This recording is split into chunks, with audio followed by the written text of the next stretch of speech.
Assalamualaikum warahmatullahi wabarakatuh. Apa kabarnya anak-anakku yang soleh dan soleha? Semoga semuanya dalam keadaan sehat walafiat dan tentunya tetap semangat belajarnya agar bisa mengikuti pembelajaran bahasa Sunda dengan lancar. Pada pembelajaran bahasa Sunda minggu ini, kita akan memulai dengan pengajaran 1 tema kaulinan barudak. Pada pembelajaran 1 ini, ada kompetensi dasar yang harus kita pelajari, yaitu memahami teks deskripsi tentang kaulinan barudak yang menggunakan benda di sekitar. Adapun tujuan pembelajarannya, setelah selesai mempelajari materi bagian ini, kalian diharapkan dapat memahami teks deskripsi tentang kaulinan barudak yang menggunakan benda di sekitar serta mampu memperagakannya. Baiklah, Bu Guru akan menerjemahkan teks bacaan yang terdapat pada halaman 2 buku Bahasa Sunda kelas 5. Lomba perahu-perahuan.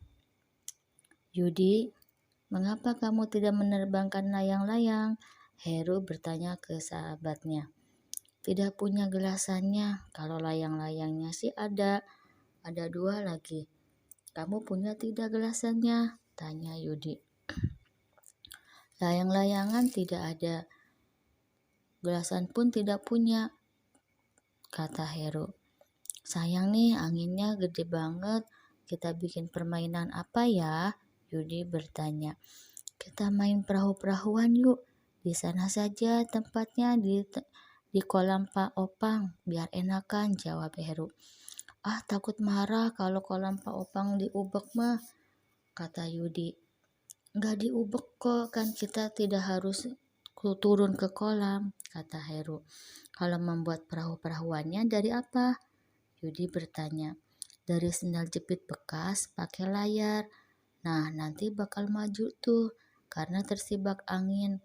Seru loh, kita bikin balapan, kata Heru. Kalau begitu kita harus mencari sendal jepit dulu dong. Di rumah perasaan tidak ada karena sudah dibuang ke tempat sampah, kata Yudi. Tapi perasaan di halaman rumah Ratna yang ada sendal jepit bekas tuh. Nah, ayo kita minta ke Ratna sambil sekalian kita pinjam pisau untuk memotongnya, kata Heru. Heru dan Yudi berangkat menuju ke rumah Ratna. Betul saja, sendal jepit bekas tersebut ada 2 pasang. Sudah putus talinya. Silakan saja kalau mau dibuat perahu-perahuan, tapi aku minta dibuatkan 1 ya. Aku ikutan, kata Ratna. Awalnya, sendal jepit bekas tersebut dipotong terlebih dahulu, menyerupai perahu hingga lancip ke depan. Setelah itu, di tengahnya ditancapkan batang lidi menyerupai tiang layar.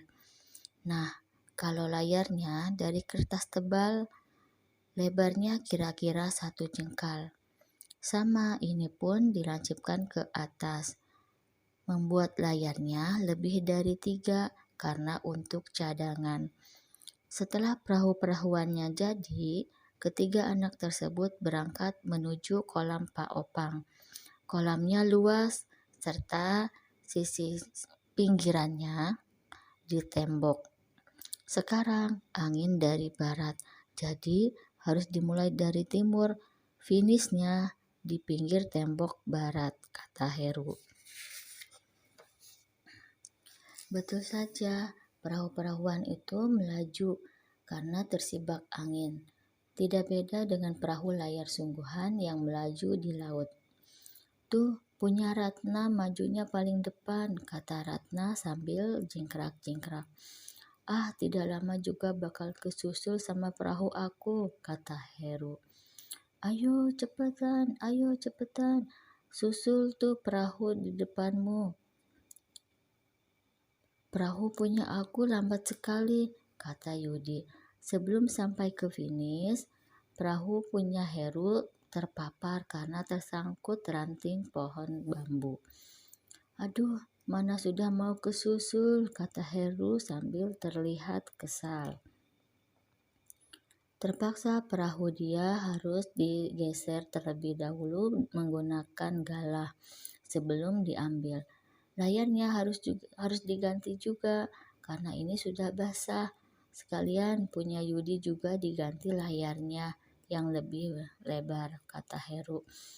Lomba perahu-perahuan ronde kedua dimulai. Caranya sama seperti tadi. Sekarang perahu-perahuan punya Heru paling dulu sampai ke finish. Heru jingkrak-jingkrak karena senang sekali. Menginjak ke ronde keempat, angin mulai melambat. Hingga perahu-perahuan melaju tidak cepat. Hingga akhirnya berhenti sebelum ke finish. Ah, anginnya juga sudah berhenti, kata Yudi. Karena sudah sore, kita sudahan yuk, kata Ratna. Perahu-perahuannya kita geser dulu, kita simpan untuk besok, kata Heru. Besok kita ajak teman-teman ya, kan lebih seru kalau banyak yang ikutan, kata Ratna. Iya, jangan terlalu sore ya dimulainya, agar balapan perahunya bisa lebih lama, kata Yudi. Nah, demikianlah terjemahan teks bacaan yang terdapat di halaman 2 sampai 4. Terima kasih telah menyimak penjelasannya. Nah, berikutnya ada yang harus diperhatikan mengenai jenis-jenis permainan, yaitu yang disebut permainan anak banyak sekali rupanya atau jenisnya. Di antaranya yang disebut ucing-ucingan, galah, gatrik, backland, sonda, orai-oraian, jajangkungan atau egrang, endek-endekan, dan lain-lain. Permainan tersebut umumnya harus dimainkan bersama-sama atau lebih dari satu orang, sekurang-kurangnya berdua. Permainan yang pesertanya harus banyak, misalnya saja galah, yang pesertanya biasanya campuran antara anak laki-laki dan perempuan. Demikianlah penjelasan pembelajaran bahasa Sunda minggu ini. Terima kasih telah menyimak videonya. Dan Bu Ati ucapkan wassalamualaikum warahmatullahi wabarakatuh.